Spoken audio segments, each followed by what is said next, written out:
পরিবর্তিত হয়ে যায়, রজতম গুণগুলো তাড়াতাড়ি নষ্ট হয়ে যায়।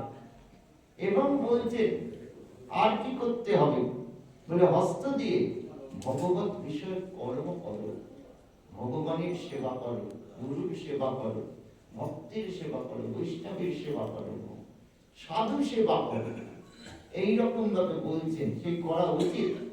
আর মনে মনে সর্বদা সবসময় যিনি সর্বত্রই বিরাজ করছেন, যিনি সব হয়ে গেছে, সেই ভগবানের চিন্তা করা উচিত। সর্বদা সবসময় ভগবত স্মরণ করা উচিত। আর মস্তক দিয়ে বলছে ভগবানকে প্রণাম করা উচিত, সাধুকে প্রণাম করা উচিত, এগুলো উচিত বলছে। আর বলছেন চক্ষু দিয়ে ভগবানকে দর্শন করো, ভক্তকে দর্শন করো, এগুলো করা উচিত। সেই সঙ্গে সঙ্গে বলছেন যে ভগবানের চরণ জল মানে পাদতক, বিষ্ণু পাদতক, এসব গ্রহণ করা উচিত। শাস্ত্র বলছেন ভগবানের প্রসাদ হচ্ছে মহাপ্রসাদ। ভক্ত যখন আবার সেই প্রসাদ গ্রহণ করে অবশেষ রাখে, তাকে বলে মহা মহাপ্রসাদ। আর পাদতকের ঘটনায় মহাপ্রভুর লীলায় আছে যে ঝরু ঠাকুর বলে একজন ভক্ত ছিলেন। এই ঝরু ঠাকুর সামাজিক মতে নিচ জাতি ছিল। ঝরু ঠাকুরের যে পিতামাতার জীবনীতে দেখা যায় যে তার পিতা এটি রাধাকৃষ্ণের আলেখ্য পূজা করতেন। তিনি তার গুরুদেবের কাছ থেকে পেয়েছিলেন। অনেকে বলেন তার গুরুদেব নাকি নামাচার্য হরিদাস। যাই হোক, তিনি সে সেবা করতে করতে দেহ রাখলেন। তখন তার মা সেটি পূজা করতেন, কেউ জানতেন না, খুব গোপনে সেটা পূজা করতেন। আর সেই পূজা করতে করতে তার মাথায় যখন দেহ রাখলেন, তখন এই ঝরু ঠাকুর পূজা করতে শুরু করলেন, কারণ তার পুত্র। আর সেই পূজা তিনি করতে করতে কি করে লোকমুখে প্রচার হয়ে যায়, প্রচার হয়ে যেতেই তখন সেইখানকার যে জমিদার ছিলেন তিনি রেগে গিয়ে বলেন এই আসপদ্দা মনে নাই, নিচু জাতি এই পূজা করে, বলে ধরে এনে তাকে খুব মারতে লাগবে। মানে মারতে মারতে সে প্রায় মরা অবস্থা হয়ে গেছে।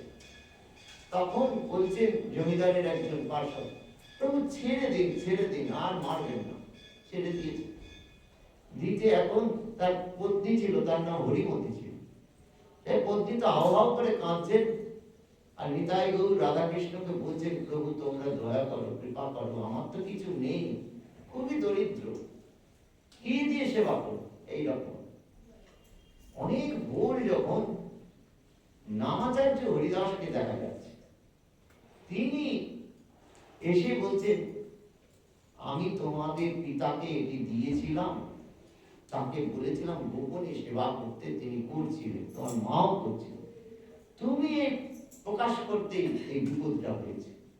যাই হোক, যা হয়েছে হয়েছে, চিন্তা করো না, আবার তুমি পাবে। এইরকম ভাবে সেই ঝরুটা ঠিক হয়ে গেল, সকালবেলা একেবারে পুরো সুস্থ। সেই ঝরু ঠাকুরের খবর আবার প্রচার হয়ে গেল, হয়ে যেতে এখন সেখানে কালিদাস বলে একজন বৈষ্ণব ছিল। তার বিশেষ সাধন ছিল বৈষ্ণবের উচ্ছিষ্ট, বৈষ্ণবের পাদদল সে গ্রহণ করে করে করে করে বেড়াত এইরকম ভাবে। সেই কালিদাস ঝরু ঠাকুরের খবর পেয়ে গরমকাল খুঁজে খুঁজে খুঁজে খুঁজে খুব ভালো উৎকৃষ্ট আম কিনেছে বেশ কিছু, সেটি আবার যাতে বাইরে থেকে দেখা না যায় সেই জন্য তাকে ভালো করে কাগজ দিয়ে প্যাকিং করেছে, করে আস্তে আস্তে গেছে। ঝরু ঠাকুর দেখি বলে আরে আপনি আমার বাড়িতে চরণ রেখেছে, আজ আমার গৃহ শুদ্ধ হয়ে গেল, আসুন আসুন আপনি বসবেন। মানে তটস্থ ভাব তাদের, বলে হ্যাঁ বসবো, বসবেন, কথা হচ্ছে। হতে হতে তখন ঝরু ঠাকুর বলছে তার কাজ করি, আমাদের পাশেই ব্রাহ্মণের বাড়ি আছে, সেখানে বলে দিচ্ছি, সেইখানে আপনি সেবা পাবেন। বলে না না, আমি ওইসব সেবা পেতে আসিনি, তোমরা যা সেবা করবে একটু দেবে। বলে আমাদের আছে তাই, কিছুতেই তো তাদের উচ্ছিষ্ট দেবে না, সেবা দেবে না। কালিদাস দেবে না, তিনি আস্তে আস্তে দুপুর হয়ে গেছে, উঠলেন, বিদায় নিলেন, বলে আমাদের কি ভাগ্য আপনি এসেছেন। কালিদাস করলেন কি, বাড়ি থেকে বেরিয়ে তিনি আর বাড়ি এলেন না, একটা গাছের আড়ালে চুপ করে দাঁড়িয়ে গেলেন। এনারা করলেন কি, সেই কাগজের মোড়কটা খুললেন, মানে প্যাকিংটা খুলতেই দেখলেন বেশ ভালো উৎকৃষ্ট আম। তখন ঝুড়িটা করে স্ত্রী বলছে, দেখো, প্রভুকে জানাচ্ছিলাম যে এই সময় তোমাকে যদি সেবা দিতে পারতাম, কিন্তু আমাদের কেনার ক্ষমতা ছিল না। দেখো, প্রভু নিজেরটা জোগাড় করে দিয়েছে বলে সেইটাই ভগবানকে নিবেদন করে সেই প্রসাদ তারা গ্রহণ করে এইবার খোসা আঁটি যা ছিল সেগুলো নিয়ে কাগজে মুড়ে এসে বাইরে ফেলে দিলেন, দিয়ে ঘরে চলে গেছে। কালিদাস করলেন কি, এসে দৌড়তে দৌড়তে এসে সেগুলো তুলে নিয়ে গিয়ে সেই আঁটি আর খোসা চুষছেন আর চোখের জলে ভাসছেন। সেই কালিদাস একবার শ্রীক্ষেত্রে গেলেন রথযাত্রায়। রথযাত্রায় গেছেন, শ্রীমান মহাপ্রভু কালিদাসের কথা শুনেছে, কালিদাসকে স্নেহ করতেন, কালিদাস সঙ্গে সঙ্গে থাকতেন। শ্রীমান মহাপ্রভু যখন মন্দিরে যেতেন, সেই জগন্নাথ মন্দিরে, তার সঙ্গে সঙ্গে গোবিন্দ ঘটি করে জল নিয়ে তিনি চরণ ধুয়ে মন্দিরে প্রবেশ করতেন, কিন্তু তিনি পাদটা কাউকে দিতেন না। কালিদাস গিয়ে যখন সেই চরণ ধুচ্ছে, মানে জল দিচ্ছে, পাদদক সেই নেবার জন্য কালিদাস দু হাত পাতলেন, দিলেন তাকে, আবার হাত পাতলেন, আবার দিলেন, দু হাত এরকম সেবা নিলেন, নিয়ে আবার তৃতীয়বার যখন পেতেছেন, মহাপ্রভু যে সবই নিয়ে নিলে আর তুমি পাবে না। সেই পাদদকের কথা বলছেন, যে পাদদক নিত্য গ্রহণ করা পরে তারা, এটা হচ্ছে সাধক ভজন। কেন? এটা হচ্ছে আমাদের হৃদয় শুদ্ধ করে, পবিত্র করে। তাই বলছে সব অঙ্গ দিয়ে এইরকম ভাবে যদি সেবা করা যায়, তাহলে হৃদয় শুদ্ধ হয়ে যায়। যারা এটা জানে, মানে এইভাবে ভগবানের তত্ত্ব বুঝতে পেরেছে, জ্ঞানোদয় ঘটেছে, ভক্তি এসছে, তা বলুন, আরো কিছু বলুন। এইভাবে যখন মহারাজ পরীক্ষিত শুকদেবকে বললেন, তখন সুতমুনি বলছেন, সুতমুনি তো নৈমিষারণ্যে সৌনকাদি ঋষিগণকে এই ভাগবত শোনাচ্ছিলেন, সেই জন্য এখানে সুত উবাচ হয়েছে। সুতমুনি তখন বলছে, বিষ্ণুর আপেন সম্পৃষ্ট ভগবান বাদরায়ণী বাসুদেবী ভগবতী নিমগ্ন হৃদয় ব্রবীত। বলছেন বিষ্ণুর আপেন সম্পৃষ্ট। মহারাজ পরীক্ষিতের আরেকটি নাম হচ্ছে বিষ্ণুরাত। কেন বিষ্ণুরাত? যখন তিনি উত্তরার গর্ভে ছিলেন, আর যখন কিনা অর্জুনের দ্বারা অশ্বত্থামা ওইভাবে কিনা মস্তক মুন্ডিত হয়ে দেশ থেকে বিতাড়িত হয়ে গেছিলেন, তখন রেগে গিয়ে পাণ্ডব বংশ ধ্বংস করবার জন্য পঞ্চ পাণ্ডবের সঙ্গে উত্তরার গর্ভের সন্তানকেও বিনাশ করতে চেয়েছিলেন ব্রহ্মাস্ত্রের দ্বারা। ভগবান তো প্রথমে চক্র দিয়ে পঞ্চ পাণ্ডবকে রক্ষা করেছিলেন, তারপর তিনি নিজে গর্ভে প্রবেশ করে এই কিনা উত্তরার গর্ভের সন্তানকে কিনা রক্ষা করলেন। এই বিষ্ণুর দ্বারা, ভগবানের দ্বারা আবার রক্ষা পেলেন, আবার নতুন জীবন পেলেন, সেই জন্য তার নাম হচ্ছে বিষ্ণুরাত। আর তিনি আবার গর্ভ থেকে ভূমিষ্ঠ হওয়ার পর তিনি কিনা যে পুরুষের কোলে উঠতেন, অচেনা তো সবার, সেই পুরুষের কোলে উঠে তার মুখের দিকে তাকাবেন, এই পুরুষটি কি আমায় বাঁচিয়েছে, এই পুরুষটি কি আমায় রক্ষা করেছে, তাই তার নাম হলো কিনা পরীক্ষিত, পরীক্ষা করতেন। সেই জন্য বলছে বিষ্ণু রাতেন সম্পৃষ্ট। সম্পৃষ্ট মানে যখন যখন প্রশ্ন রাখলেন, এইভাবে জিজ্ঞাসা করলেন, বললেন, তখন ভগবান বাদরায়ণী যে ব্যাসনন্দন শুকদেব, তিনি খুব আনন্দ হলেন।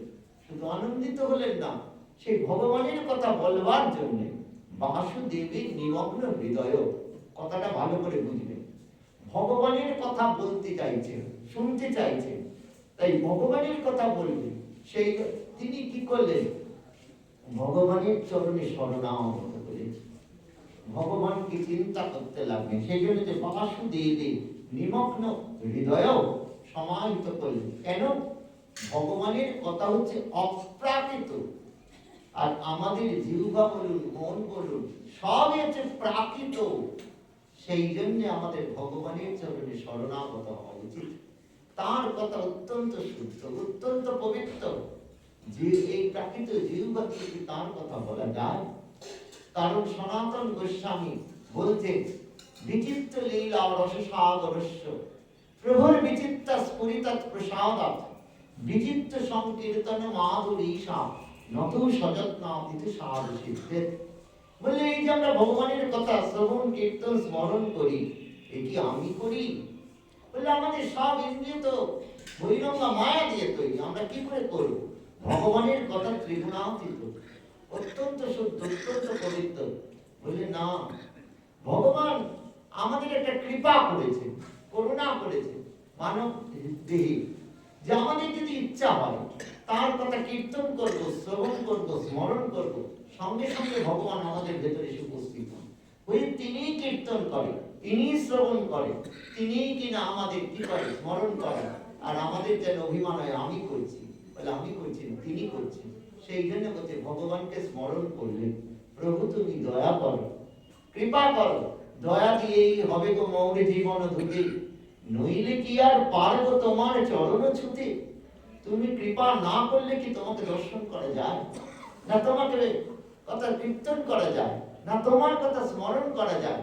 সেই জন্য কেন বললেন বাসুদেবে নিমগ্ন হৃদয়, ভগবানের মনটাকে সমর্পণ করলে, স্মরণ করলে, করে অব্রবেত তখন বলতে শুরু করলে, শ্রী শুক উবাচ, মহারাজ ভগবানের ভক্ত বাৎসল্যের কথা একটু শ্রবণ করুন। তাই বলছে, কৃষ্ণ শাসিত সখাবস্থিত ব্রাহ্মণ ব্রহ্মবিত্তম বিরক্ত ইন্দ্রিয়ার্থেষু প্রশান্তাত্মা জিতেন্দ্রিয়। মহারাজ, আমি এক ব্রাহ্মণের কথা বলি। তিনি ব্রাহ্মণ বলেছেন, নাম কিছু করেননি, কিন্তু আমাদের আচার্যগণ, গোস্বামীগণ এই শ্লোকের টিকা করতে গিয়ে বললেন, এই ব্রাহ্মণ হচ্ছে শ্রীদাম বা সুদামা, যিনি হচ্ছেন কিনা ভগবান শ্রীকৃষ্ণ এবং বলরামের গুরুর আশ্রমের সখা।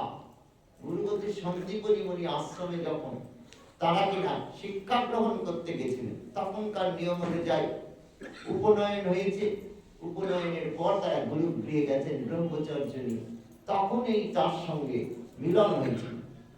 এই সন্দীপনী মুনির আশ্রমে এই সুদামা কৃষ্ণ বলরামের আগে থেকেই শিক্ষা লাভ করার জন্য গেছিলেন, বয়সে বড় এই কৃষ্ণ বলরামের থেকে। তার বুদ্ধি সেরাম ছিল না, মেধা সেরাম ছিল না। কৃষ্ণ বলরাম শিক্ষা গ্রহণ করে যখন গুরুর আশ্রম থেকে আসছেন, গুরুদেবকে প্রণাম করে তার কিনা দক্ষিণা দিয়ে, তখন এই কিনা সুদামা হাউ হাউ করে কেঁদে ফেলেছিল, তোমরা চলে যাচ্ছ, আমি আর যেতে পারবো না, কারণ আমি তো লেখাপড়া শিখতেই পারছি না, আমার বুদ্ধি আমার জ্ঞানই নেই, দেখো না কতদিন হয়ে গেল। কৃষ্ণ বলেছিলেন না না হবে। কৃষ্ণ বলরামকে অত্যন্ত তিনি ভক্তি স্নেহ করছেন।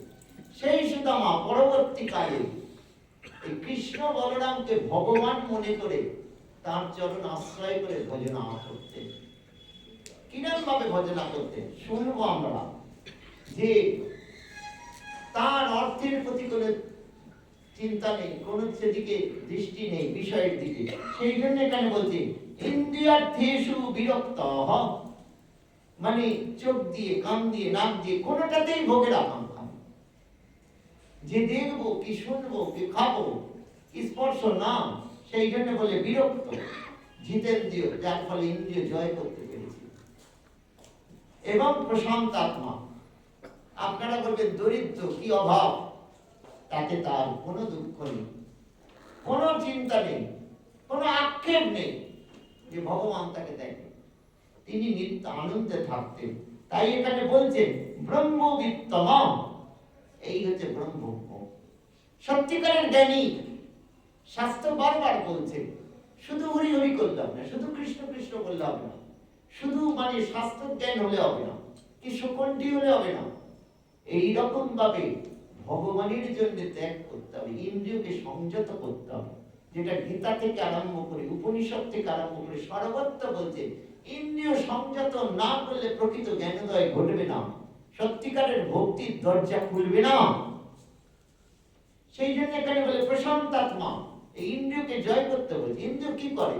খালি এদিক ওদিক দৌড় করায়, খালি এটা ভোগ করবো ওটা ভোগ করবো, যার ফলে আমাদের অভাব আর মিটে না, আমাদের দুঃখ যায় না এইরকম ভাবে। তাই বলছে এই হচ্ছে ব্রহ্মবিত্তম, এই হচ্ছে ব্রহ্মজ্ঞ, এই হচ্ছে শ্রেষ্ঠ। ক্বচিৎ ব্রাহ্মণ, সেই ব্রাহ্মণ কৃষ্ণস্য সখা আসে, তিনি কৃষ্ণের সখা ছিলেন। তো মহারাজ যদিচ্ছে উপপন্ন বর্তমান গৃহস্থমি তস্য বার্যাকুচৈরস্য কুৎকামাচ তথাপি, মহারাজ যা পাওয়া যায় তাতেই সন্তুষ্ট।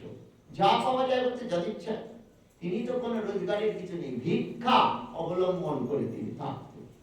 বিবাহ হয়েছে, সন্তানাদি আছে, সবই গৃহস্থ আশ্রমে রয়েছে, কিন্তু তার কি না ভিক্ষা, ভিক্ষা ঠিক মতো পান না।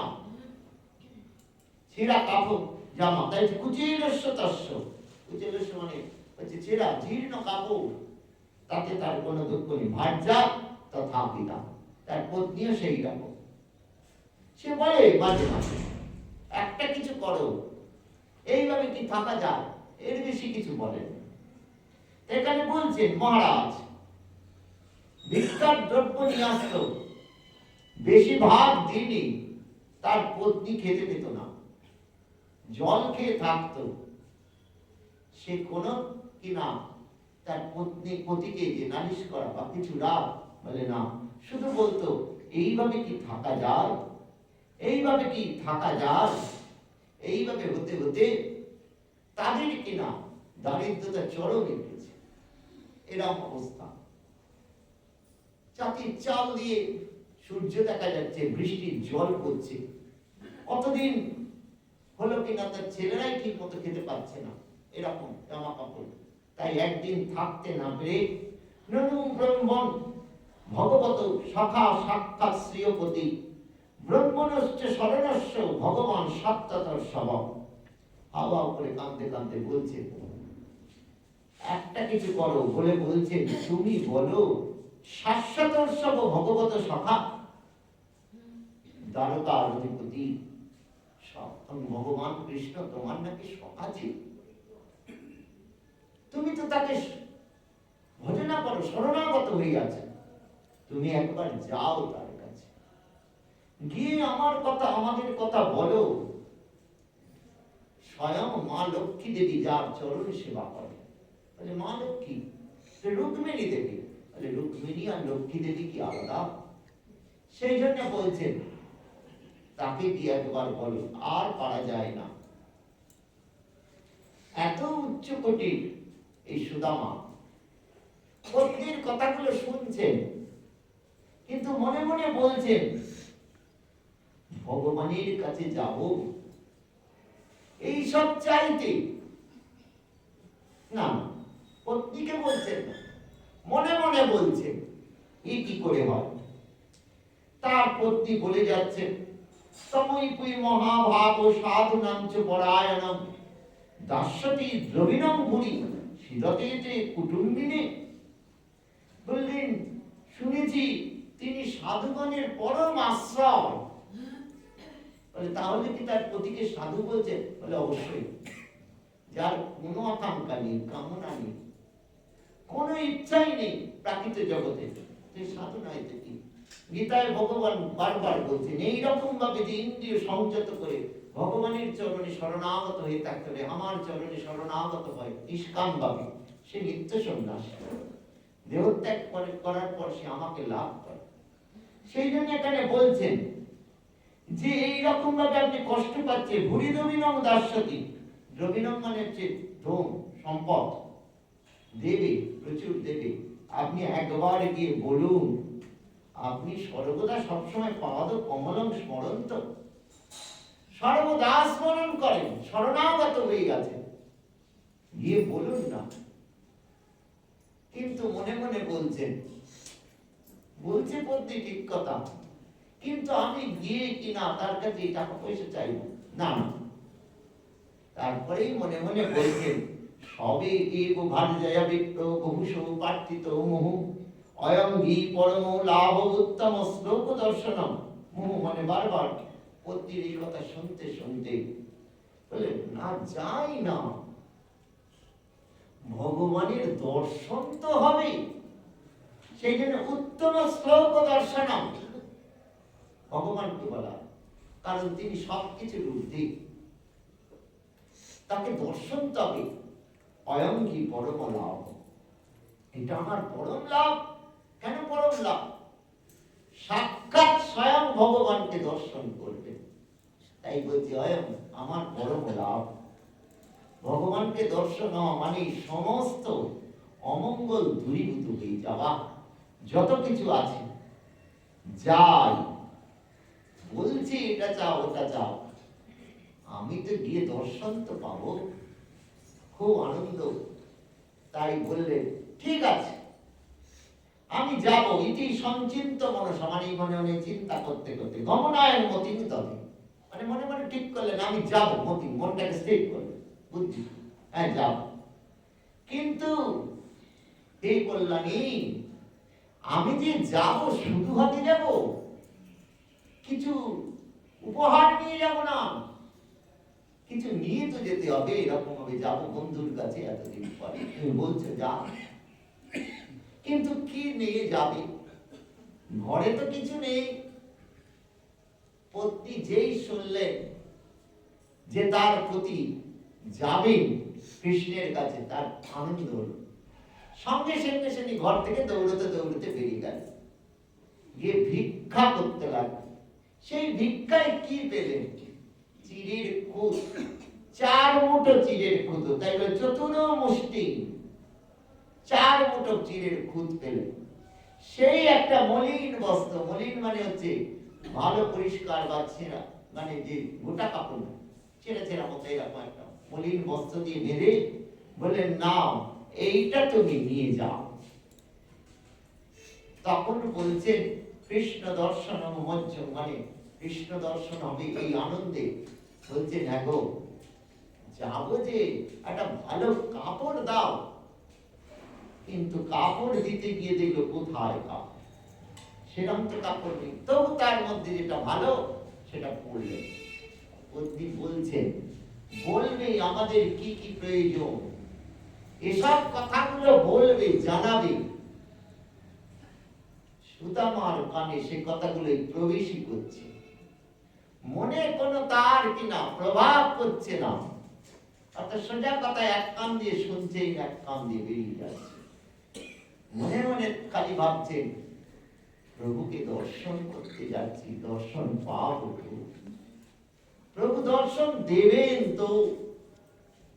যখন বেরোচ্ছেন তখনও পত্নী মনে করিয়ে দিচ্ছেন এইগুলো তুমি চাইবে।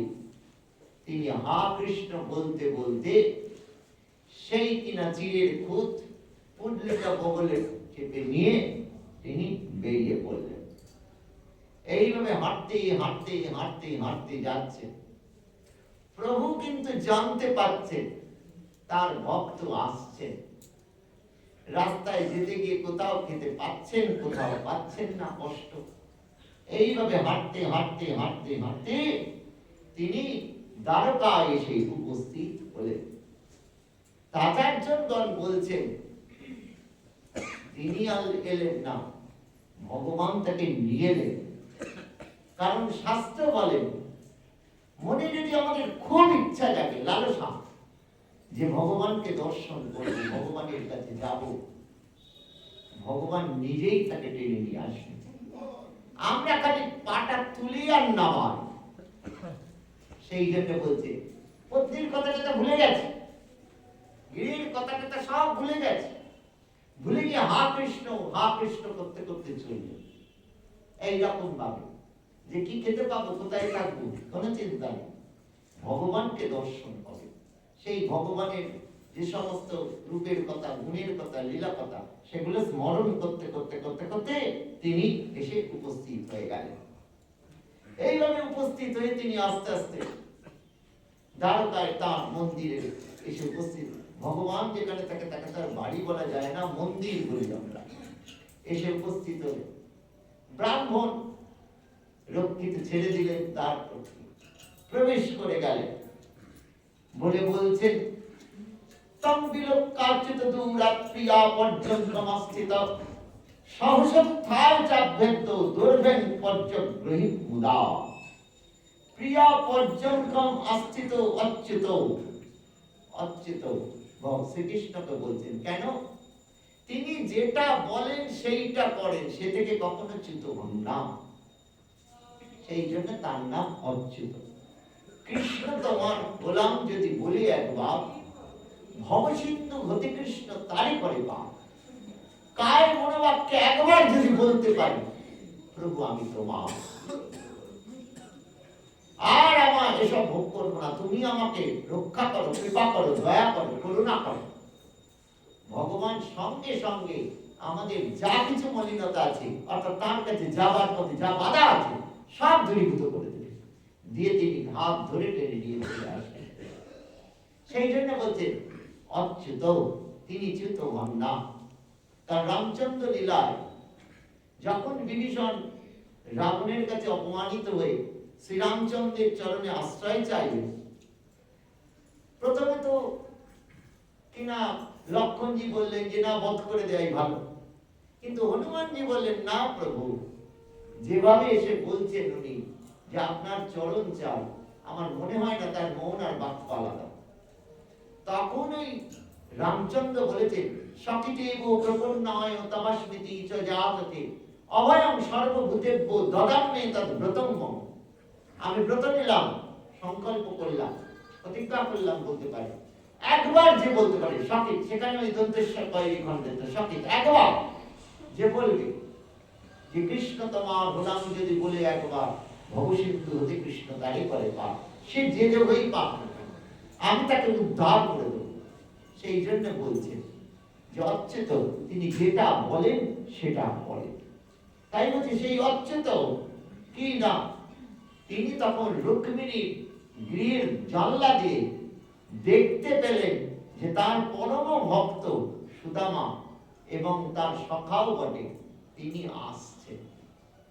দর্শন পাওয়া মাত্রই তং বিলক্ষ দুরাত্তং বিলক্ষ, জানলা দিয়ে দূর থেকে দেখে সহসা উত্থায় অব্যক্ত মুদাদুর ব্যাং পর্যগ্রে, সঙ্গে সঙ্গে রুক্মিণী সরো বলেই তিনি লাফ দিয়ে পালঙ্ক থেকে নেবে, মানে সোজা কথা খাট থেকে নেবে, দৌড়তে দৌড়তে দৌড়তে দৌড়তে চলবে। রুক্মিণী তো অবাক, জানলা দিয়ে দেখছেন কাকে দেখবেন, কাকে দেখে এরকম দৌড়বে, কেই নেই। প্রভুরাও ভেবে পাচ্ছেন না, প্রভু এরকম দৌড়চ্ছে, এইরকম আলু থালু চুল এইরকম ভাবে দৌড়তে দৌড়তে দৌড়তে দৌড়তে এসে সুদামাকে কিছু বলার সুযোগ দিলেন না, এসেই তিনি তাকে জড়িয়ে ধরে বলছেন সখা এতদিন পর আমাকে তোমার মনে পড়লো। সুদামা তো শ্রীকৃষ্ণের আলিঙ্গন পেয়ে স্পর্শ পেয়ে তার হৃদয় মানে দেহ তো কম্পিত হচ্ছে, আনন্দ বলতে কিছু পাচ্ছেন না। প্রভু এসে তাকে আলিঙ্গন করলেন, তার দেহ ধুলো ময়লা শীর্ণ দেহ, দরিদ্র ব্রাহ্মণ, তিনি ভগবান, তিনি এসে এইরকম। তাই বলছেন যে এইরকম ভাবে ভগবানের চোখে জল, আনন্দে সুদামা দেখাচ্ছেন ভক্তই শুধু ভগবানকে পেয়ে আনন্দ পান না, ভগবানও ভক্তকে পেয়ে আনন্দ পান। এইরকম ভাবে বলছেন তাকে টানতে টানতে নিয়ে এলো। কতদিন পর, এতদিন কেন আমার মনে পড়েনি, ভগবান বলছে। তখন আচার্যগণ বলছে সুদামাও তো বলতে পারে, ওই প্রভু তোমারও তো আমার মনে পড়েনি, বলতে পারছেন না। প্রভু যেভাবে তাকে আলিঙ্গন করে টানতে টানতে নিয়েছে, নিয়ে কোথায় নিয়ে গেলেন দেখুন, ভক্তকে কত তিনি ভালোবাসেন। উদ্ধবকে বলেছিলেন না যে ভক্তের থেকে প্রিয় আমার কেউ নেই, ভক্ত যে আমার জন্য সব ত্যাগ করে, সেই জন্য ভক্তই হচ্ছে আমার সবচেয়ে প্রিয়তম। সেই তাকে নিয়ে গিয়ে কি করলেন, লোক পাবন ভগবান অথ উপবশ্য পর্যাঙ্কে স্বয়ং সক্ষু সমর্ধনম উপরিত্তাবনিয়াস্য পাদ পাদাবনে দিয়নিহি।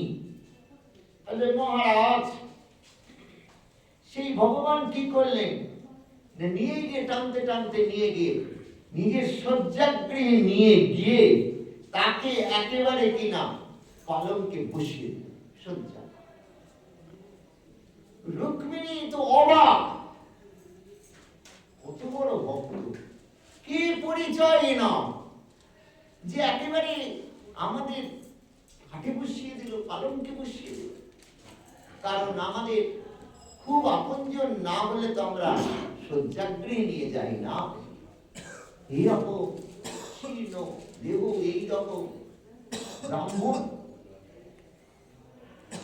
রুক্মিণী চিন্তা করছেন, ভগবান তাকে চিন্তা করার সুযোগ দিলেন, বললেন যাও তাড়াতাড়ি জল নিয়ে এসো।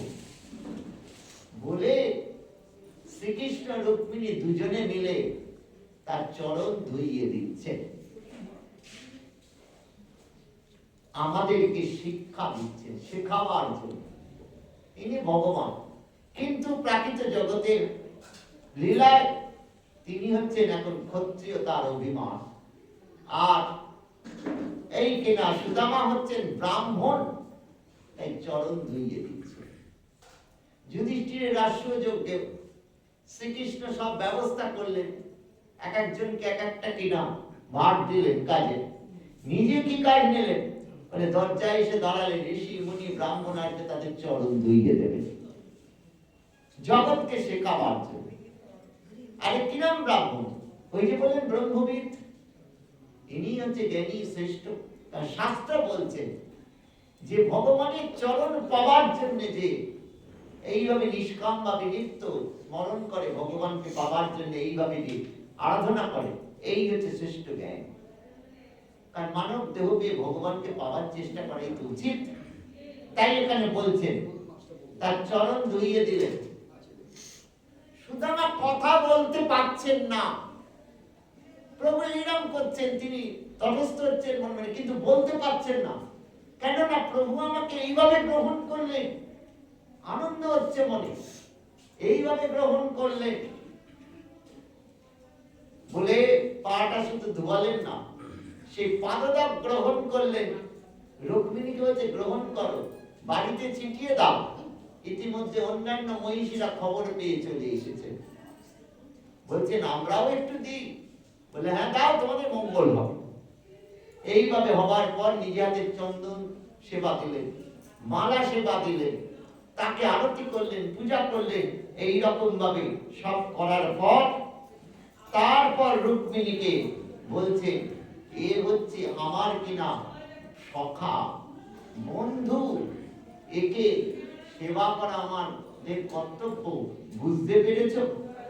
এইভাবে বলার পর এইবার কিনা সুদামাকে বলছেন অপি ব্রহ্মণ গুরুকুলাভ ভবতালব্ধ দক্ষিণা সমাবৃত্তেন ধর্মজ্ঞ ভার্যরা সদিশীনবা। বলে হ্যাঁ ভাই, তুমি শিক্ষা লাভ করে নিশ্চয়ই গৃহে এসছো, নিশ্চয়ই গৃহস্থ হয়েছো, মানে বিবাহ করেছো। সুদামা তো কথা বলতে পারছেন না, লজ্জায় যেন নিজেকে কুঞ্চিত করে ফেলছে, মানে সংকুচিত করে ফেলছে।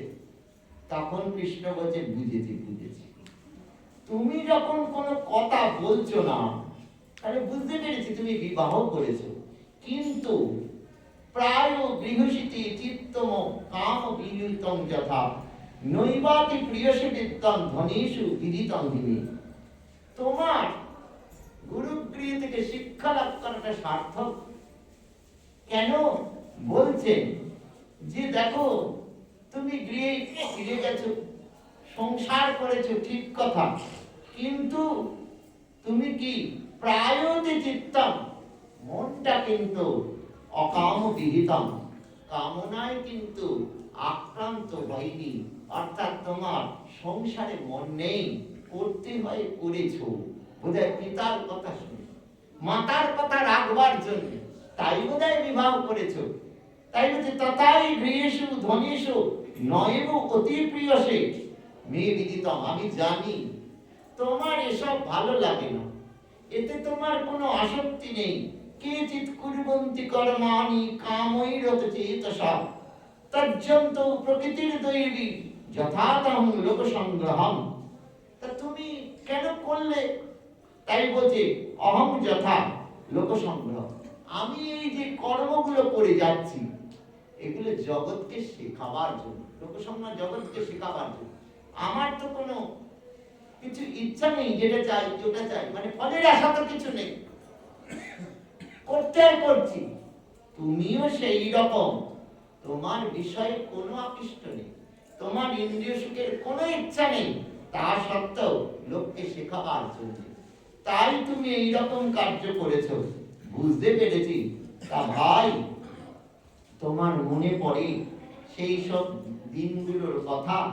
এইভাবে বলতে বলতে বলছে সবই সৎকর্মণাং সাক্ষাৎ দ্বিজাতে ইহ সম্ভব আদ্যঙ্গ যত্তস্মিনাং যতাহং জ্ঞানত গুরুহু। বলছেন হে সখা, ইহ সংসারে যত সম্ভব, আমাদের যখন জন্ম হয় তখন আমাদের পিতা হচ্ছে এক গুরু, জনক পিতা, ইনি হচ্ছেন প্রথম গুরু। তাই বলছে আদ্য গুরু, প্রথম গুরু। এগুলো আমাদের কেন জানার দরকার? ভগবান শ্রীকৃষ্ণচন্দ্র সুদামাকে বলছেন, সুদামা নিমিত্ত আমাদের জন্য। এগুলো জানলে কি হবে? আমাদের সাধন পথে এগুলোটা তাড়াতাড়ি যাবে। এগুলো জেনে যদি আমরা আচরণ করতে পারি, মন থেকে এইভাবে যদি চিন্তা করতে পারি, এইভাবে যদি তাদেরকে পূজা অর্চনা করতে পারি, সেই জন্য বলছে আমাদের আদি গুরু হচ্ছেন কিনা জনক পিতা, দ্বিজাতে সৎকর্মণাং। তারপর উপনয়ন হলো, যিনি দিলেন তিনি হচ্ছেন আমাদের দ্বিতীয় গুরু। তারপর আমাদের ভগবানের চরণ যে দেখান, ভগবানকে যিনি আমাদের হৃদয়ে জাগিয়ে তোলেন, তিনি হচ্ছেন কিনা আমাদের তৃতীয় গুরু। তা তুমি ভগবানই তো সাক্ষাৎ। কারণ আমাদের যে তৃতীয় গুরু, যিনি আমাদের কর্ণে মন্ত্র দেন, তিনি কিন্তু নিজে মনে করেন না আমি গুরু। সদ্গুরু যিনি হন, তিনি সর্বদা সবসময় মনে করেন আমি ভগবানের প্রতিনিধি, ভগবানের দাস। তিনি যখন আমাদের কানে মন্ত্রটা দেন, তখন ভগবান বলেন প্রভু তুমি দিচ্ছ, আমি নিমিত্ত মাত্র, তোমার প্রতিনিধি হয়ে আমি দিচ্ছি, আমি কিছু নয়, সবই তুমি। সেই জন্যই শিষ্যকে বারবার গুরু বলেন আমাকে নয়, আমাকে নয়, যার চরণে দিলাম তাকে ভজনা কর, তার চরণ আশ্রয় কর, তাকে সর্বদা চিন্তা কর। কিন্তু শ্রীকৃষ্ণচন্দ্র নিজ মুখে উদ্ধবকে বলেছেন গুরুকে কিন্তু তুমি সর্বদা সবসময় তোমার মতো মানুষ বলে মনে করবে না, প্রাকৃত জীব বলে মনে করবে না, আমি, অর্থাৎ তাকে ভগবানই মনে করবে, সেরকম বলেছেন। কিন্তু সদ্গুরু যিনি হন, তিনি কখনো বলেন না আমি গুরু, বলে যার চরণে দিলাম তিনি, তার কথাই চিন্তা করেন, আমি নয়, আমি নয়, আমার কথা নয়। কিন্তু এখানে বলছেন তিনি হচ্ছেন গুরু। গুরু কথার অর্থটা কি? প্রকৃত গুরুর কথার অর্থ, গু মানে হচ্ছে অন্ধকার, রু মানে হচ্ছে যিনি অন্ধকার দূরীভূত করে দেন। কিসের অন্ধকার দূরীভূত করে? না এই যে আমরা সর্বদা সবসময় এটা চাই, ওটা চাই, চাই চাই চাই চাই করে যাচ্ছি, কিন্তু এই চেয়ে চেয়ে এই যে পেয়ে পেয়ে ভোগ করে যে আমাদের কিছু মানুষ আছে নিজেরাও জানি না কোথায় সে, সেটাও জানি না। সেই কিনা যিনি সৎগুরু হন, তিনি বোঝান এসব নিয়ে তোমার চিন্তা না করে তার থেকে যেটা পেলে তোমার জন্ম মৃত্যু দুঃখ কষ্ট জরা ব্যাধি সব দূরীভূত হয়, তাকে চাও। এসব তোমার কর্মফলে থাকলেও পাবে, ওসব চেও না, ভগবানকে চাও, যিনি এটা বোঝান। মানব দেহ পেয়েছে, একটু হরিনাম করো না, একটু নিতাই বলো না, একটু গৌর বলো না, যেটা নিত্যানন্দ প্রভু হরিদাস সেনারা গিয়ে গিয়ে দাঁড়ে দাঁড়ে গিয়ে বলতেন যে একটু হরি বলো, একটু কৃষ্ণ বলো, একটু রাম বলো, সেই রকম বলছেন। তাই বলছে সেই প্রকৃত গুরু। তাই বলছেন হ্যাঁ এইভাবে আমরা কর্মফল অনুযায়ী বর্ণ আশ্রমে এসেছি, ঠিক কথা। এই যে ব্রাহ্মণ ক্ষত্রিয় বৈশ্য শূদ্র, এই যে চারটি বর্ণ আছে, কর্মফল অনুযায়ী যে কোনো একটা বর্ণে এসেছি। আবার কিনা কর্মফল অনুযায়ী গৃহস্থ হয়েছি, কি ব্রহ্মচারী হয়েছি, কি বানপ্রস্থী হয়েছি, কি সন্ন্যাসী হয়েছি, ঠিক কথা। কিন্তু ঘটনা হচ্ছে গুরুজি উপদেশ দিয়েছেন, গুরুজি বলছেন হ্যাঁ তুমি কর্মফলে সংসারী হয়েছে করো, কিন্তু একটু ভগবত চিন্তা করো, একটু ভগবত ভজন করো, একটু সাধু সঙ্গ করো, নিজের জন্য কিছু করবার চেষ্টা করো।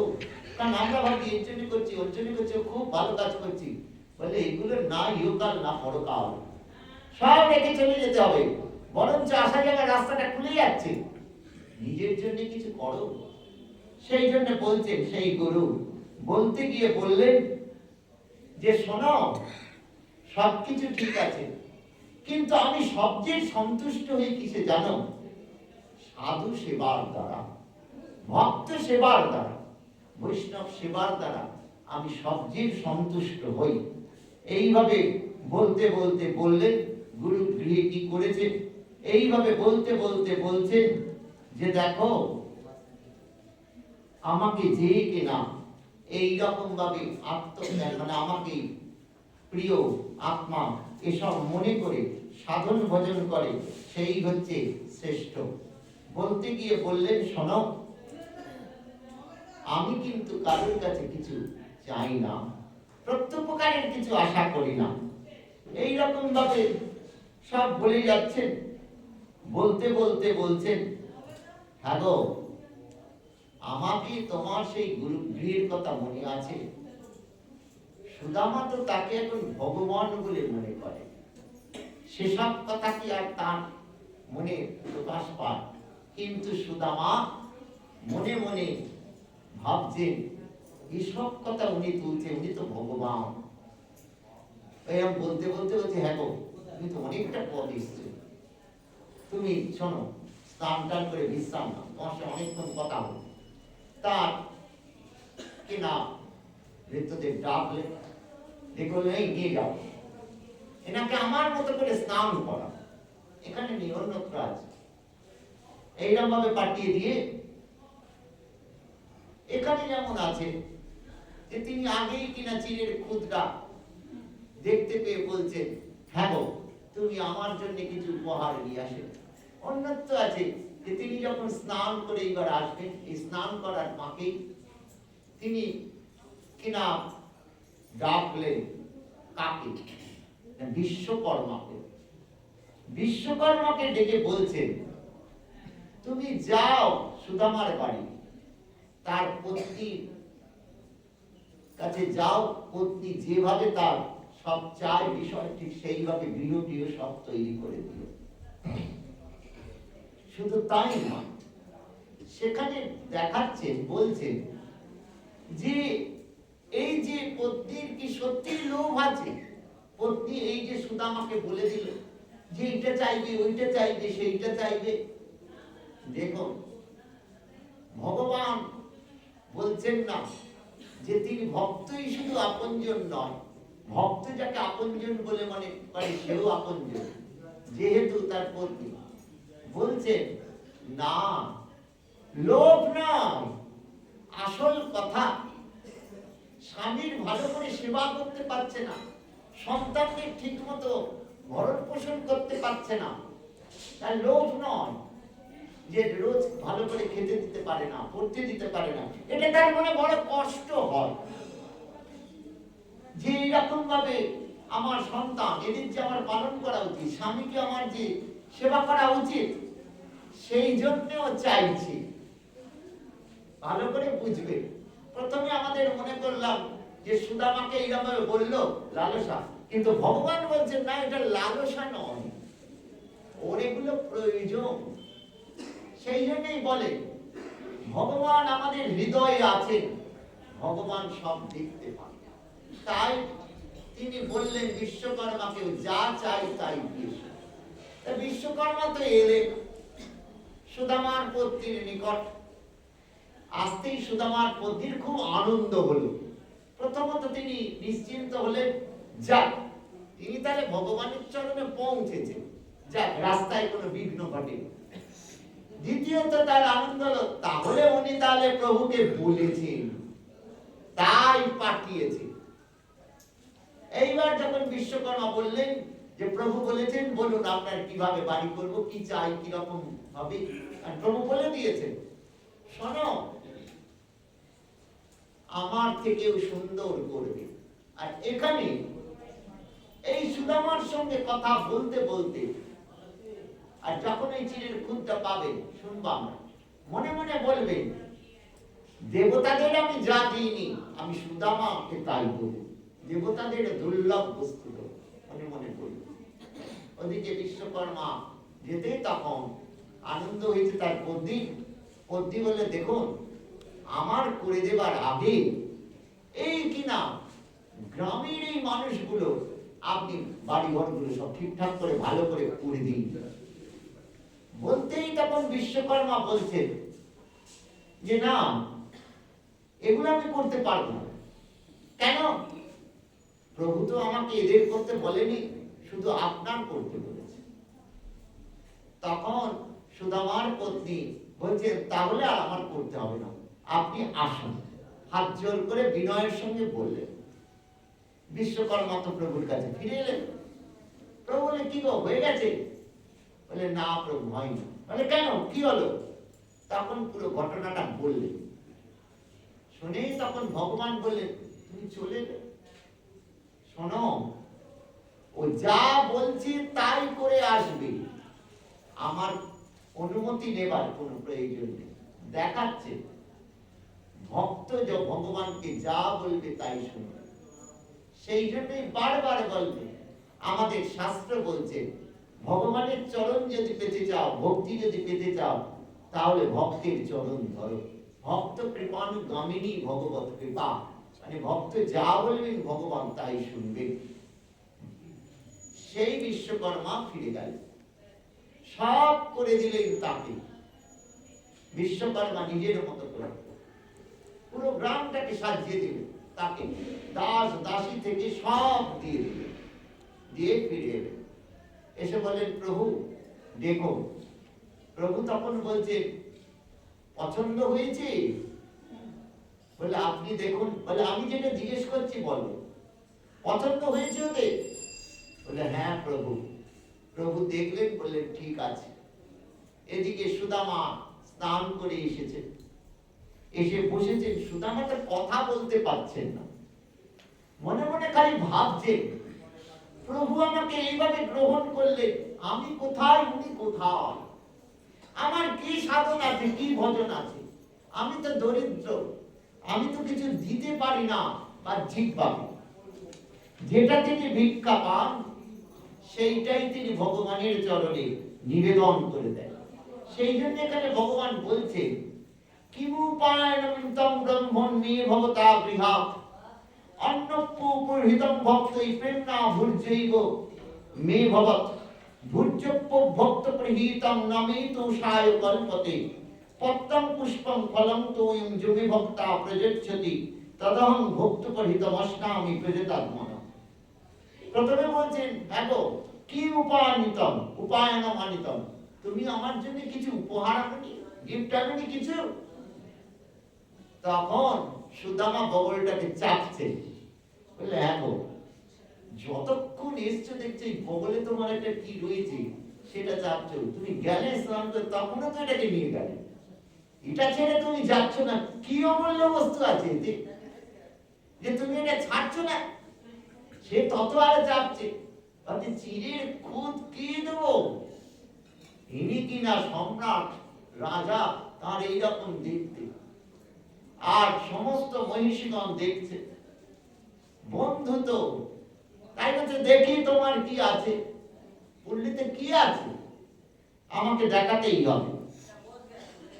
এইভাবে তিনি তখন সেটাকে কেড়ে নিলেন, নিয়েই খুলে বলছেন, বাহ, এত সুন্দর জিনিস এনেছো, কই আমাকে দিচ্ছ না তো? তাই এখানে বলছেন যে শোনো, ভক্তই প্রেমনা উপহিতং অনুপি, যখন প্রীতির সহিত অনুরাগের সহিত মন্ত্রে যখন কোন উপহার আনে, সেটা অনু মানে অল্প হলেও সেটা ঘুরিয়ে ভগৎ, সেটা আমার কাছে প্রচুর হয়ে যায়। কিন্তু অভক্ত পরিহিতম, যদি ভক্তি না থাকে, গর্ব নিয়ে অহংকার নিয়ে যদি দেয়, ভুরিও কি সেটা প্রচুর হলেও নির্দোষায় নকল্পতে, আমি সেরকম সন্তুষ্ট হই না। বলে তাই বললেন, য ভক্তামে পত্রং পুষ্পং ফলং তয়ং। এই শ্লোকটা গীতাতেও আছে, পত্তং পুষ্পং ফলং তোয়ং চ বিভক্তা প্রযচ্ছতি তদহং ভক্তোপহীতম অস্নামি প্রযতাত্মনঃ। মানে ভক্তির সঙ্গে ফুল পাতা যা জল যা কিছু দেবে, বলছে অহং প্রযতাত্মনঃ, মানে বিশুদ্ধ চিত্তে এইরকম প্রীতির সহিত অনুরাগের সহিত যা দেবেন সব আমি গ্রহণ করি। তখন প্রশ্ন উঠল, তিনি পাতাটাও খেয়ে নেন, ফুলটাও খেয়ে নেন? তখন আচার্যগণ টিকা লিখতে গিয়ে বলছেন, না, আদরের সহিত গ্রহণ কর। ভক্তির সহিত যখন এরকম দেবেন, দেবেন প্রীতির সহিত দেবেন, অনুরাগের সহিত দেবেন। কিরকম সেটা আমাদের কবি শেখাচ্ছে। আমার বলে যা পেয়েছি শুভক্ষণে যাবে, তোমার করে দেব তখন তারা তোমার হবে। আমার নয়, আমার নয়। প্রভু তুমি দিয়েছো, আমি তোমাকে দিচ্ছি। আমার কি আছে তোমাকে দেবো? আমার কিছু আছে কি? কারণ আমি তো কিছু নিয়ে আসিনি যে আমি তোমাকে দেবো। নিয়ে আসিনি বলেই আমি কিছু নিয়েও যেতে পারি না। শ্রীমান মহাপ্রভুর লীলায় আছে, শ্রীমান মহাপ্রভু তখন সন্ন্যাসী শ্রীক্ষেত্রে গেছে। তিনি তখন কিনা বৃন্দাবনকে উদ্ধার করে ফিরে এসেছে। বৃন্দাবনে ভক্তগণ যান তার আদেশে বা তার ইচ্ছা। এরকম এক ভক্ত বৃন্দাবন থেকে ফিরে এসেছেন, একটা গুঞ্জা মালা আর একটা গোবর্ধন শিলা নিয়ে এসেছেন। সেটা এসে শ্রীমান মহাপ্রভুকে দিয়েছে। শ্রীমান মহাপ্রভু প্রত্যেক দিন করেন কি, একবার করে গুঞ্জা মালাটা গলায় পরে আর গোবর্ধন শিলাটাকে নিয়ে কখনো বক্ষে ধারণ করে, কখনো আঘ্রাণ্যের নাসিকা, যেন ভগবানের কলেবর মনে করে। এইরকম ভাবে একদিন হলো কি, তিনি সেই করে গুঞ্জা মালাটা আর কিনা গোবর্ধন শিলাটা নিয়ে রঘুনাথ দাস গোস্বামীর হাতে দিয়ে বলেন, এই গোবর্ধন শিলাটা তুমি কৃষ্ণ কলেবর মনে করে সেবা করো। তখন রঘুনাথ দাস গোস্বামী সোজাসুজি মহাপ্রভুর সঙ্গে কথা বলতেন না। তিনি যা কিছুই স্বরূপ দামোদর, স্বরূপ দামোদর হাতেই তাকে দিয়েছে। স্বরূপ দামোদরকে এসে ফিসফিস করে বলছেন, আমি কি দিয়ে সেবা করব? আমার কিছুই তো নেই, আমি কি দিয়ে সেবা করব? তখন মহাপ্রভু শুনতে পেয়ে বলছেন, কেন গঙ্গা জল আর তুলসীর কি অভাব আছে? অর্থাৎ বলছেন, সেই ভক্তির সঙ্গে তুমি যেটা দেবে সেইটাতেই ভগবান সন্তুষ্ট। তাই হচ্ছে সেই আদর। কারণ শাস্ত্র বলেন, যখন কিনা মন এইরকম স্তরে চলে যায়, ভগবান যখন টানতে শুরু করে, তখন তো আপনার সবই নিয়ে নেবে। তখন হৃদয়ের ভক্তি ছাড়া আর কি আছে? সেই জন্য এখানে বলছে যে ভক্তির সহিত তুমি যদি অল্প দাও, সেইটাই প্রচুর হয়ে যায়। এইরকম ভাবে বলছে। বৃন্দাবনের ঘটনায় আছে, বাকে বিহারী কে রোজ দুপুর বেলায় ভোগ নিবেদন করা। যখন ভোগ নিবেদন হয়ে গেল, তখন তিনি যে মহন্ত ছিলেন, তিনি এসে দেখতেন যে প্রভু কোনটা ভালো করে সেবা করেছে। তিনি উপলব্ধি করতে পারতেন, অনুভব করতে পারতেন। একদিন দেখছেন প্রভু সেই রকম ভাবে কিছু সেবা করেননি, কোন রকমের সেবা করেছে। তিনি বসে বসে কাঁদছেন আর বলছেন, প্রভু আজ কি ত্রুটি হয়েছে, কি দোষ হয়েছে, তুমি আজ কিছু সেবাই করনি। অনেকক্ষণ পর প্রভু বলছেন, কোন ত্রুটি হয়নি, কোন দোষ হয়নি। রোজ রোজ তোমরা তো এত ভালো ভালো সেবা দাও, সেবা করি। আজ ওই কিনা যমুনার তীরে অমুক জায়গায় একজন এক কাশি চানা ভাজা দিয়েছে। চানা ভাজা ছোলা ভাজা। আগেকার দিনের ওই অ্যালুমিনিয়ামের কাশি পাওয়া যায়, তা না হচ্ছে সে ভিক্ষায় বেরিয়েছিল, ওই এক কাশি পেয়েছে। চানা ভাজা তো কোনোদিন খায়নি, আজ দু একটা খেয়ে এত ভালো লেগেছে, সে খেতে খেতে পেট ভরে গেছে। তখন তিনি বলছেন, কত বড় ভক্ত যে তার ভক্তিতে এইরকম বশীভূত হয়ে চানা ভাজা খেয়ে তার পেট ভরে গেল, এই খাবার খেলেন না, খুঁজে নিয়ে এসো তাকে। তখন তার বৃন্দাবনে এত বড় বাড়ি ছিল, চওড়া যমুনা ছিল। তার শিষ্যরা খুঁজতে খুঁজতে দেখেন, হ্যাঁ একটা ছোট্ট কুটি, সেখানে একটা অল্প বয়সের ছেলে বসে আছে, তার সামনে একটা কাশি রয়েছে, তখনও দু চারটে চানা ভাজা পড়ে আছে, মানে ছোলা ভাজা পড়ে আছে, মানে প্রভু সবই খেয়ে নিচ্ছে। তারা বসে রইল। তার বাহ্যিক জ্ঞান আসতে হচ্ছে, চলো আমাদের গুরুদেবের কাছে, তোমার এই চানা ভাজা খেয়ে আজ আমাদের মন্দিরে প্রভু সেবাই করেনি, তুমি কত বড় ভক্ত, তোমার ভক্তিতে এইভাবে বশীভূত। সেই জন্য বলছে, ভক্তির সহিত যদি ভগবানকে এইভাবে নিবেদন করা যায়, প্রাণ থেকে, প্রীতির সহিত, বাহ্যিক ভাবে নয়, লোক দেখানো নয়, মন থেকে যদি নেওয়া যায়, সেই জন্য সেটা অল্প হলেও সেইটাই ভগবানের কাছে অনেক, সেইটাই বড়। তাই বলছে, দাও, ঢুকিয়ে রেখেছে কেন, বলে তিনি এক মুঠো খেয়ে নিয়ে এক মুঠো খেতে যাচ্ছে, বলে এত সুন্দর জিনিস এনেছে। তখন রুক্মিণী দেবী হাতটাকে চেপে ধরেছে। তিনি মনে মনে ভাবে, প্রভু যদি শরীর খারাপ করে, কিন্তু মুখে বললেন, তুমি বলছো ভালো জিনিস এনেছে, এত সুন্দর জিনিস এনেছে তোমার বন্ধু, আর তুমি একাই খেয়ে নেবে, আমাদের একটু দাও, আমরা যে এত মহিষী আছে। মহাপ্রভুর লীলায় আছে, ওই যে রঘুনাথ দাস গোস্বামীর কথা স্মরণ করলাম, ওই রঘুনাথ দাস গোস্বামী যখন মহাপ্রভুর চরণে গিয়ে পৌঁছলেন, মহাপ্রভু তখন বললেন, দেখলে তো আমি বলেছিলাম কৃষ্ণ বড় দয়ালু, ঠিক তোমাকে নিয়ে এলো। তিনি তো তার আদি সপ্তগ্রাম থেকে প্রায় 12 দিনে দৌড়তে দৌড়তে চলে এসেছে। তা রঘুনাথ আসতে বলে, চিন্তা করো না, বলে স্বরূপের কাছে দিলেন, বলে একে দেখো, বলে বললেন তোমার প্রসাদের ব্যবস্থা করে দিচ্ছি। তা রোজ এই দুপুর বেলায় রঘুনাথের প্রসাদ আসত। একদিন রঘুনাথ মনে মনে বলছেন, আমি এখানে এসেছি কেন, আমি কি এখানে বেশ বসে বসে খেতে না সাধন ভজন করতে, এই মনে করে তিনি আর প্রসাদ পেতেন না। তখন মহাপ্রভু বলছেন, তাহলে খাই কি, বলে যে দুপুর বেলায় ছত্রে সেবা দেয়, সেইখানে গিয়ে সেবা নেয়। সেও কিছুদিন সেবা পেতে পেতে একদিন মনে মনে বলছে, এ তো সেই একই ব্যাপার, চিন্তা নেই, ভাবনা নেই, দুপুর বেলায় এসে দাঁড়াচ্ছি, আর সাধু মনে করে বেশ ভালো ভালো সেবা দিচ্ছে, সেটাও ত্যাগ করলেন। মহাপ্রভুর আনন্দ হচ্ছে। মহাপ্রভু বলছে, তাহলে এখন খাই কি, বলে প্রভু সন্ধ্যাবেলায় গিয়ে মন্দিরের সিংহদ্বারের সামনে দাঁড়িয়ে থাকে। সেও কিছুদিন করার পর মনে মনে বলছেন, এটাও ঠিক হচ্ছে, এ তো বেশ্যাবৃত্তি হয়ে যাচ্ছে। সে যে বুঝে দাঁড়াচ্ছে, আর দূর থেকে কোনো পুরুষ দেখলেই ভাবছে, ও বোধহয় ভোগের জন্য আসছে, ওর অনেক পকেটে টাকা আছে, ও আমাকে পছন্দ হবে দেবে। আমিও তো সেই মনে করছি, ওই মন্দির থেকে আসছে, উনি নিশ্চয়ই আমাকে বেশ ভক্ত সাধু বলে মনে করবে, আমাকে ভিক্ষা দেবে, ওনার আছে। সেও ত্যাগ করবে। তখন শ্রীমান মহাপ্রভু বলছেন, তাহলে খাই কি, বলে প্রভু যে প্রসাদ দোকানিরা ফেলে দেয়, গরুতেও মুখ দেয় না, সেই প্রসাদ খানিকটা তুলে নিয়ে আসে, নিয়ে এসে কিনা সন্ধ্যা বেলায় যখন লোকজন কেউ থাকে না, অন্ধকার, তখন ওই কিনা সমুদ্রের জলে বসে বসে বসে বসে যে 2-3 মুঠো মাছ বেরোয়, সেই সেবা করে। সেই প্রভু একদিন ভক্ত নিয়ে সন্ধ্যাবেলায় দৌড়তে দৌড়তে গেছে। রঘুনাথ সমুদ্রের দিকে মুখ করে জলে সেগুলো ঘষছে, এরা 1 মুঠো 2 মুঠো হয়েছে, আরো ঘষছে।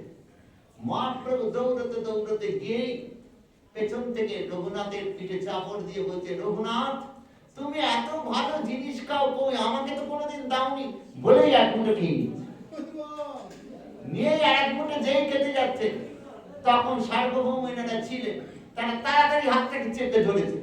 তারা মনে করলেন যদি কে প্রভুর শরীর খারাপ করে, তাই বলছে, প্রভু আপনি একাই এত ভালো জিনিস খাবেন, আমাদের একটু খেতে দেবেন না। সেই দেখাচ্ছেন কৃষ্ণ লীলা, যে তিনি ভক্তিতে, ভক্তের এই যে প্রাণের থেকে যে ভক্তি, সেই ভক্তিতে তিনি কিরম ভাবে গ্রহণ করলেন। সেই জন্য বললেন, ভক্তপুর হিতং তৎ অস্কামি, মানে ভক্তিপূর্ব, ভক্তি উপনীত, মানে ভক্তির সহিত, এইরকম ভক্তির সহিত যখন কিনা সমর্পিত হয়, তখন সেটা গ্রহণ করে। আমাদের শাস্ত্রে ভোগ দেবার নিয়মে বলছেন, যখন ভগবানকে ভোগ নিবেদন করা হয়, সেই ভোগ দেবার দেখবেন, ভগবানের ভোগ যখন নিবেদন করে আমাদের পর্দা দিয়ে হয়, যেখান থেকে ভোগ আনা হচ্ছে দর্শন দেওয়া হয় না। কেন, কিসের জন্য? বলছে যখন ভগবানকে ভোগ নিবেদন করা হয়, তখন উচিত, আমরা মনে করি এই জিনিসটা আসলো ভগবানকে দিয়ে, এবার আমি খাবো, বলে কখনো এই চিন্তা করা উচিত নয় আমি খাবো। তাহলে বলে চিন্তা করা উচিত, ভগবান এটা সেবা করে যদি কিছু উচ্ছিষ্ট রাখেন প্রসাদ, সেই প্রসাদ হিসেবে আমরা পাবো, খাবো, তাহলে তো উচ্ছিষ্ট হয়ে গেল, বৃষ্টি পড়ে গেল। সেই জন্য বলছেন এই রকম ভক্তি যাদের হয় তারা আগে ভগবানকে নিবেদন করেন, ভগবান সেবা করে সন্তুষ্ট তার খিদেটা মিটুক, তারপর তিনি যদি কিঞ্চিত রাখেন তাহলে আমি প্রসাদ পাব। ভগবানের উচ্ছিষ্টকে বলে প্রসাদ। প্রসাদ কথার অর্থ হচ্ছে কৃপা, অর্থাৎ তার ওই উচ্ছিষ্ট একটু আমাদের যদি দিয়ে যায় তাহলে দেহটা শুদ্ধ হয়ে যায়, অর্থাৎ হৃদয় শুদ্ধ হয়ে যায়, মন পবিত্র হয়ে যায়। সেই জন্য এই কথা বলে ভক্তি উপরিতম। ভক্তি মানে হচ্ছে এইরকম প্রাণী যখন ভক্তি আসে, ভগবানকে যখন এই প্রীতি অনুরাগ নিষ্কাম ভাবে ভজনা করা হয়, আপনজন বলে মনে ভজনা করা হয়, তখন মনে হয় আহা তিনি বড় খিদে পেয়েছে, এটা দিই। যেমন বাড়ির ছেলের বড্ড খিদে পেয়েছে, খাচ্ছে না, এই খাচ্ছিস না কেন, তোর খিদে নেই নাকি, খা না। সেই রকম আমরা বাইরে এসে বলি প্রভু তুমি যশোদার হাতে রান্না খেয়ে যেমন প্রীত হয়েছো, তুমি যেমন বিদুরের ঘরে খেয়ে প্রীত হয়েছো, যেমন রাধারানীর হাতে রান্না খেয়ে প্রীত হও, যেমন যাজ্ঞিক পত্নীদের রান্না খেয়ে তুমি প্রীত, সেই রকম প্রীতির সহিত অনুরাগের সহিত তুমি গ্রহণ করো প্রভু, দয়া করো প্রভু, কৃপা করো প্রভু, নাহলে কতক্ষণে ভোগ উঠবে আমি খাবো না। এটা ঠিক ভক্তি হলো না। সেই জন্য এই কথাটা বললেন ভক্তি উপরিতম। ভক্তির সহিত মানে এইরকম ভাবে মনটাকে তৈরি করতে হবে।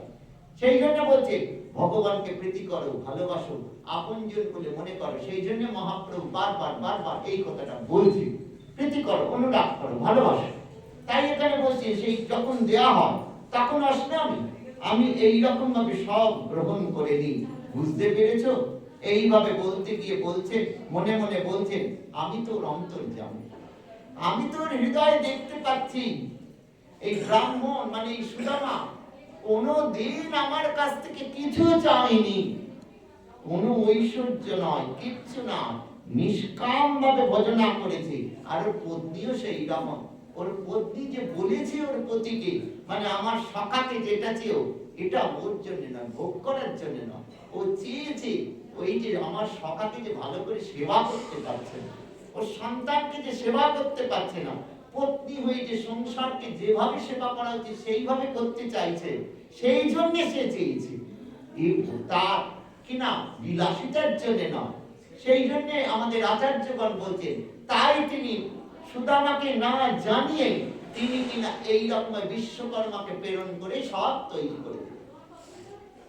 এইভাবে সারা রাত ধরে সুদামার সঙ্গে তো সেই কিনা তার গুরুর আশ্রমে যেভাবে ছিলেন সেসব কথাবার্তা হলো।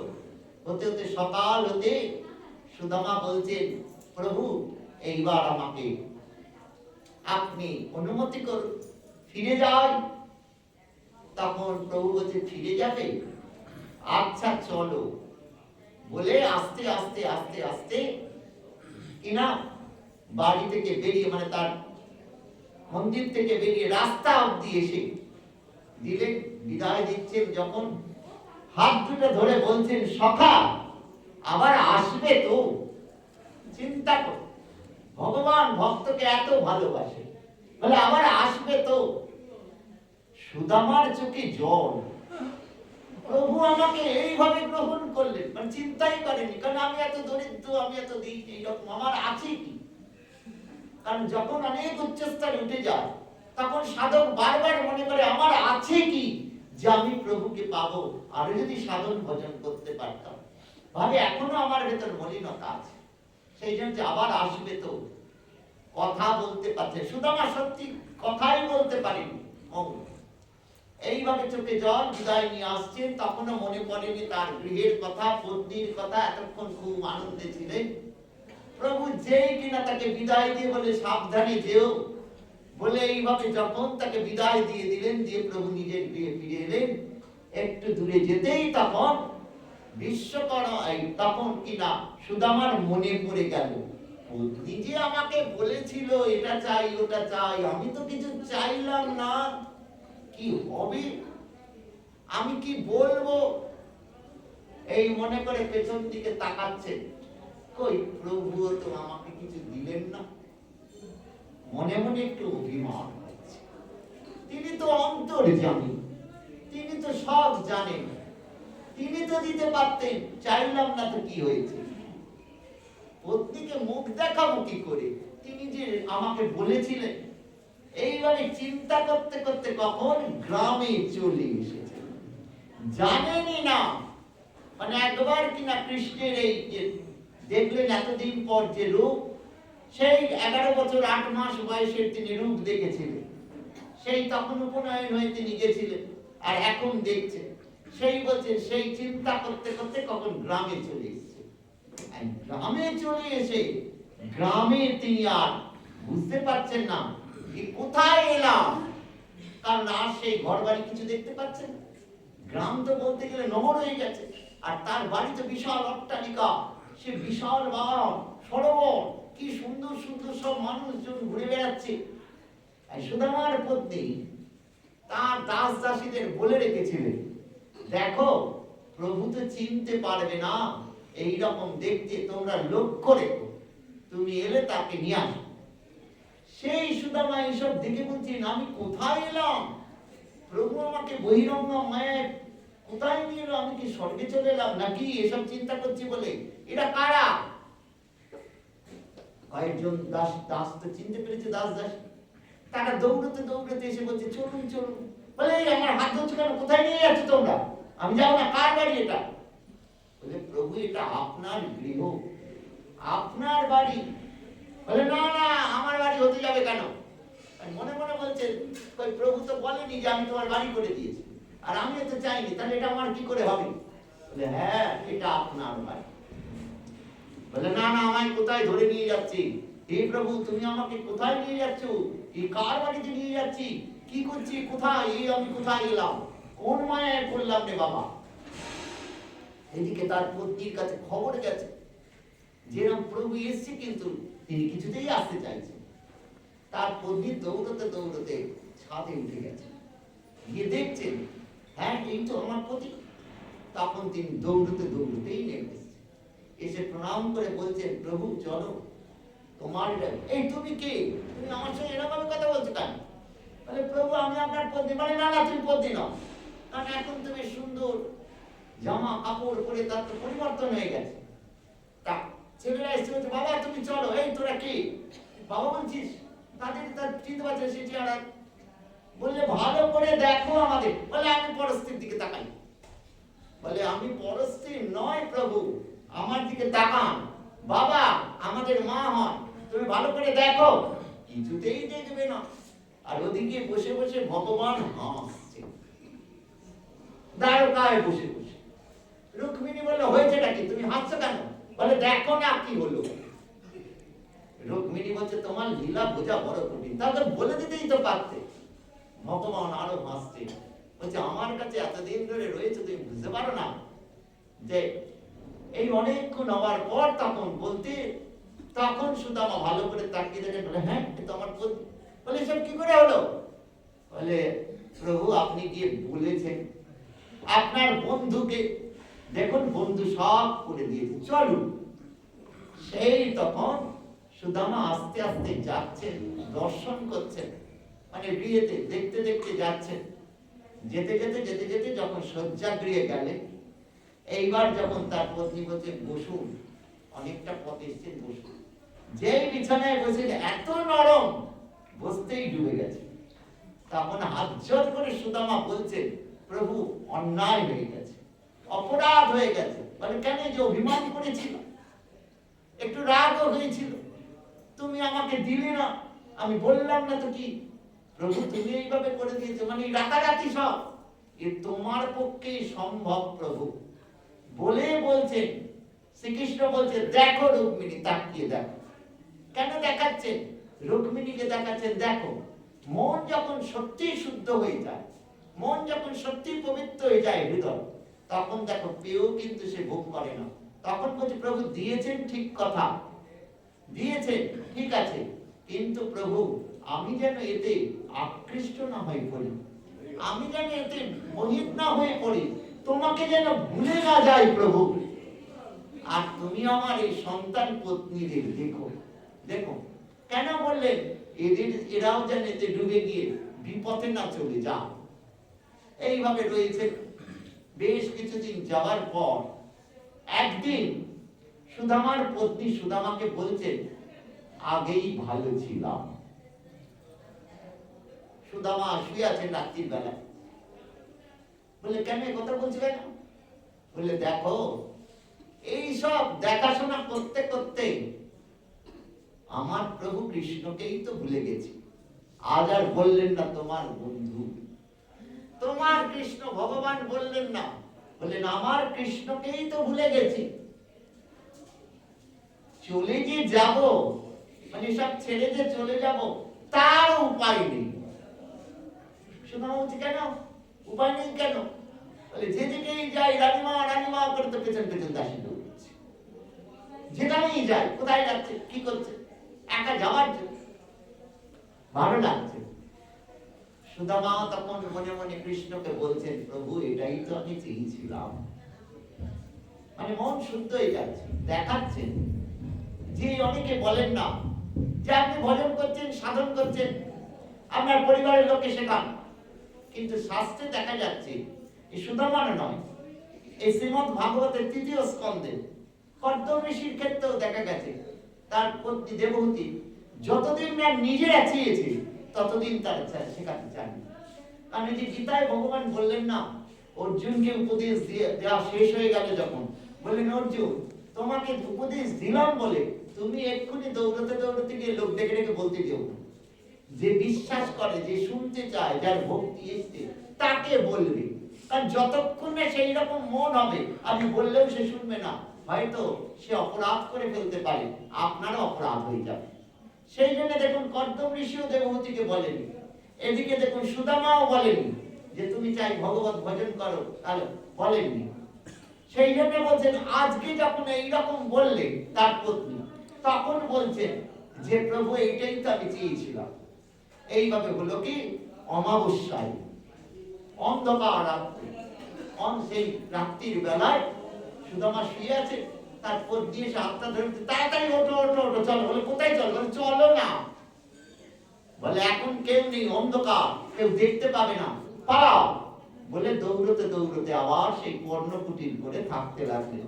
তখন বলছেন সুদামা, প্রভু তোমার দয়ার শেষ নেই, কৃপার শেষ নেই, করুণার শেষ নেই। সেই জন্য চৈতন্য চরিতামৃত বলছেন, কৃষ্ণ কহে আমায় ভজে মাগে বিষয় সুখ, অমৃত ছাড়ি বিষ মাগে এত বড় মূর্খ, আমি বিজ্ঞ এই মূর্খে বিষয় কেন দিব, সচরণামৃত দিয়া বিষয় ভুঞ্জাইব। দেখুন ভগবত ভজনের কি শক্তি, কি গুণ। বলছে হ্যাঁ ভগবত ভজন করছো কামনা নিয়ে, এটা চাই ভগবান দিচ্ছে, ওটা চাই দিচ্ছে, কিন্তু একটা করে দেন আর ভগবান মনে করে এ বোধহয় এইবার আমাকে চাই, আমরা চাইছি না। কিন্তু এই ভজন করতে করতে করতে করতে ভগবত কৃপা একদিন কিনা বিবেক জেগে ওঠে, জ্ঞানোদয় ঘটে, সত্যি তো এসব নিয়ে কি হবে। তখন বলে কিছু চাই না, শুধু তোমার চরণ চাই। সেই কবিতায় বলছেন, চরণ ধরিতে দিয়ে গো আমারে নিও না ফিরাই, জীবন মরণ সুখ দুঃখ দিয়ে বক্ষে ধরিব জড়া, স্খলিত শিথিল কামনার ভার বিকায় বিকায় ফিরি কতবার, নিজ হাতে তুমি গেঁথে নিও হার, ফেলো না আমারে ছড়া, চির বিপাসিত বাসনা বেদনা বাঁচাও তাহারে মারিয়া, শেষ জয় যেন হয় সে বিজয়ী তোমারই কাছেতে হারিয়া, বিকায় বিকায় দিন আপনারে পারি না ফিরিতে দুয়ারে দুয়ারে, আপনার করি নিয়োগ তাহারে বরণের মালা পরায়। তখন বলছেন সেই ভক্ত বলে, প্রভু তুমি কৃপা করে আমার হৃদয়ে যে সমস্ত কামনা বাসনার ইহকাল পরকাল যা কিছু আছে সমস্ত মলিনতা তুমি দূরীভূত করে দাও। আমি তো পারছি না, দূরীভূত করে দিয়ে আমার চরণটাই দাও, আর কিছু চাই না। সেই দেখুন দেখাচ্ছে যে ভগবত ভজনের কি গুণ। সেই বলছেন যে এইরকম ভাবে ভক্তি আমরা যদি করতে পারি ভগবানের চরণে পৌঁছে যাব। এইবার একটু আমরা নামাচার্য হরিদাসের কথা শ্রবণ করি। শ্রীমন মহাপ্রভুর পরম